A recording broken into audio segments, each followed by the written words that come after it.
haunted holiday takes us next into Wales to the Skirrid Inn, known as the oldest inn in Wales, dating back to the 1100s. That's where the notorious Judge Jefferies held court, and there is still a hanging rope inside. I can't wait to go and see it.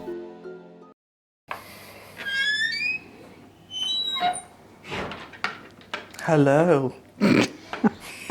Welcome to room 2. This is my room for the night at the Skirrid Inn. Have a look.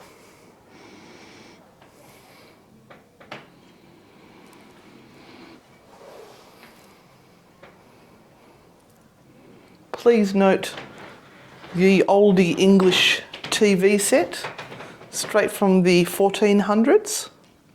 We have some potpourri. But apparently this actually used to be the old courtroom. And Judge Jefferies likes to hang out in this particular area, particularly in the landing outside there. But the most notorious ghost for this room is Fanny. And Fanny used to work in this area, I do believe, and she makes her presence known by the smell of lavender.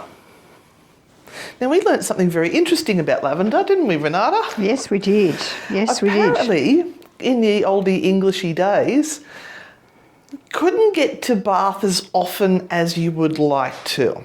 So what they would use is a little bit of scent of lavender to freshen up, so to speak, if you know what I mean.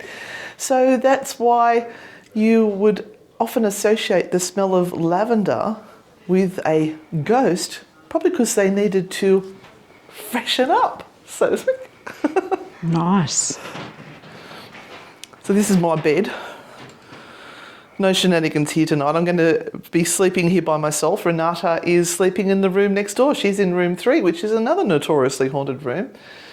But look at this, wow. And this is the beautiful view from the window here. And that mountain peak that you see is the Skirrid Mountain. Now, what's the history behind that? What's the tale behind that, Anne? It was supposed to be stomped on by a giant. There's a few different legends associated with it. One that was stomped on by a giant, and hence the reason why it's got that dip down in the middle of it. But I think there was also a fight between Satan and someone else. And as they were stomping all over the place, they left their mark in the middle of the hill or the mountain.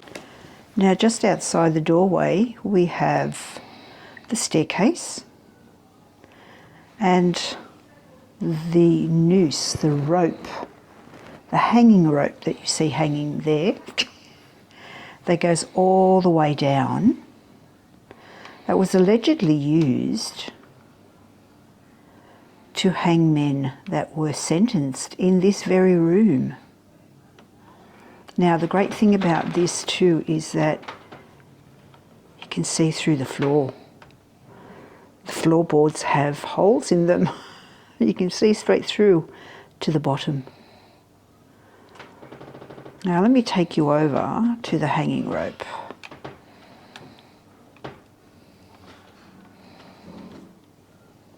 So legend has it that Judge Jefferies would come here and hold court in the courtroom, and anyone from the area that required justice to be served would stay first of all in the prisoner's cell, which is just here, as you can see, that doorway there. And here's the noose. Goes all the way up.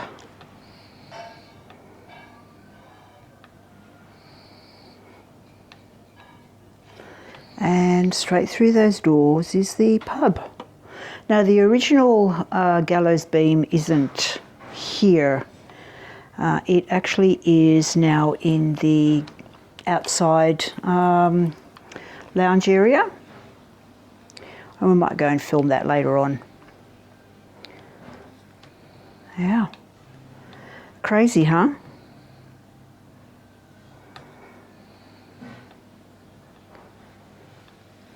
So exciting to be actually here and to be working here this evening.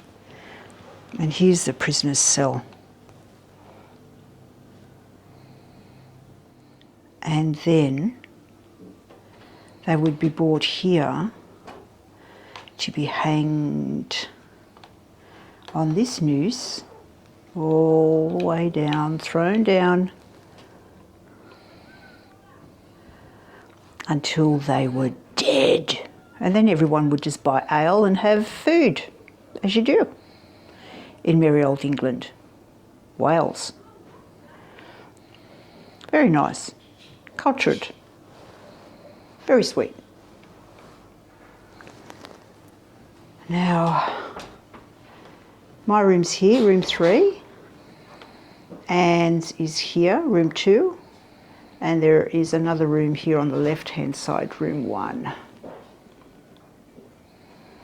So we have these two tonight. What could go wrong? What could possibly go wrong? We'd done some research and we had found out that there was a cemetery within walking distance of the Skirrid Inn. So Renata and I decided we'd head down there and introduce ourselves to the gatekeeper before entering the cemetery. And we went on a search for 2 of the residents in the graveyard that used to live within the Skirrid Inn and are said to be haunting there. Fanny and Henry Price. We've come to the cemetery that is virtually next door to the Skirrid Inn, and we are standing at the gravesite of Fanny Price. Now, Fanny Price is one of the spirits that still allegedly haunts the inn, and we've come to pay our respects and ask Fanny to come and be with us this evening as we do some further investigations. She's probably heard this 1,000 times before, but let's do it ourselves this time. And we'd love to speak to Henry Price too, who is also of the Skirrid Mountain Inn, and any other family members that might like to come and speak to us this evening. I'll be in room 2. Renata will be in room 3. Please come and make yourselves known to us. We'd love to make your acquaintance. Yes, you can tell us the real story. And whether you're happy with people constantly calling you back, like us, and asking you to come and speak to them. Maybe you just want to rest in peace. Come and tell us that then. We'll pass on the message.